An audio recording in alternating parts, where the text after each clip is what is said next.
Hello everyone, আসসালামু আলাইকুম। কেমন আছো সবাই? আশা করছি সবাই ভালো আছো।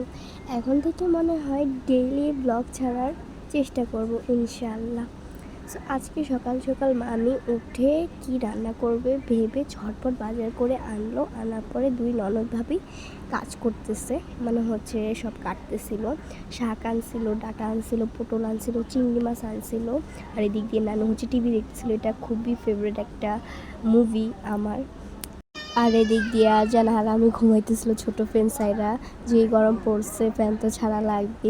এদিক দিয়ে আমি রান্না স্টার্ট করে দেয়। এখানে নিয়েছি পটল, চিংড়ি, তারপর পেঁয়াজ, কাঁচামরিচ। এখানে কিছু মশলা দিয়ে মাখানো হবে মাছটা, যেটাতে দিয়েছে হলুদ, মরিচ, লবণ। এরপরে ভালো করে মাখিয়ে নিয়ে এটা ভাজা হবে। এরপরে দিয়ে দিচ্ছে কড়াইয়ে তেল দেওয়ার পরে মাছগুলো দিয়ে দেওয়া হয়। এরপরে ভালো করে নাড়া দেওয়া হয়, এটা ভালো করে ভাজা লাগবে। পর মাছের যে মশলাটা থাকে ওইটা দিয়ে পেঁয়াজ কাঁচামরিচও ভালো করে মাখিয়ে নেওয়া হয়। এরপর আমি একটু ক্লিপ নেই চিংড়ি মাছের, জাস্ট ওয়াও লাগছিল ওই জিনিসটা।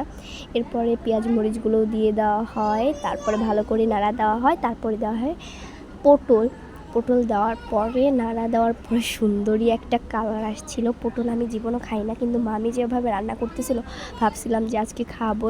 তো এখানে ভালো করে নাড়া দিচ্ছে মামি, তরকারিটা ভালো করে কষানো লাগবে। আলুটা আমরা লাস্টে দিলাম, কারণ আলুটা সিদ্ধ করা ছিল, আগে দিলে গলে যেত আলুটা। এরপরে 1 কাপ 2 কাপের মতো পানি দেওয়া হয়েছিল। এরপর ঢাকনা দিয়ে ঢেকে 5 মিনিটের জন্য আমরা একটু বিরতি নেওয়ার পরে তো আমার শান্তি নাই, আমি আজানকে চালাতে এসে পড়লাম। তারপর এখানে মামি আরেকটা রান্না স্টার্ট করে দেয়। ওই রান্নাটা হয়ে গেছে। এখন দিচ্ছে পেঁয়াজ, মরিচ, তেল দিয়ে ভালো করে নাড়াচাড়া দিয়ে নিচ্ছে। এরপর দিয়ে দিচ্ছে চিংড়ি মাছ 2 তরকারিতেই দেওয়া হচ্ছে। চিংড়ি মাছ মামির ফেভারিট, যেহেতু বরিশালা।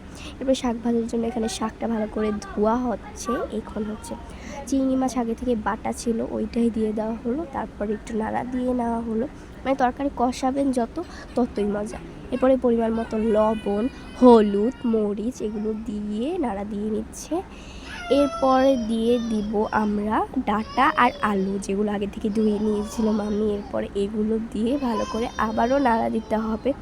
সো আজকে 2টা যে পদ করছে, 2টা থেকে একটা পদও আমি খাই না, শুধু মনে হয় শাকভাজিটা খাবো। এদিক দিয়ে আমি পলকে দেখাই দিলাম প্রথমের তরকারিটা। আর এখানে এক পাতিলের মতো ঝোল দেওয়া হলো। এত ঝোল দেওয়া হলো আপনারা বলতে পারে আমাদের ঘরে যেই মানুষ, ভাই রে ভাই, ঝোল তো দেওয়াই লাগবে। এদিক দিয়ে শাক রান্নাটা স্টার্ট করে দিল।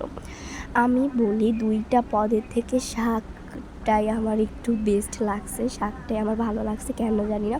ঘরে সবারই শাকটাই ভালো লাগছে, ওই তরকারিগুলো ভালো লাগছে বাট একটু মোটামুটি। কিন্তু শাকটার স্মেলটা প্রথমে যে বের হয়েছিল আমি ভাবছিলাম যে ভালোই হবে। হ্যাঁ, আসলেই ভালো হয়েছে।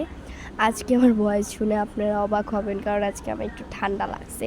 সো এর জন্য মামি ওনার ননদকে খুশি মনে শাকগুলো দিল। উনি প্রথমেই বললো যে ধন্যবাদ। এরপরে ওনার খাওয়া স্টার্ট করলো, বললো যে দেখি খেয়ে কেমন হয়। এরপরে 1 বাইট মুখে দেওয়ার পরে বলতেছিল সেই অসাধারণ, অনেক মজা হয়েছে শারমিন। সো দেখতে দেখতে ভিডিওর একদম শেষ পর্যায়ে এসে পড়েছে। ভালো থাকবেন, সুস্থ থাকবেন, আল্লাহ হাফেজ।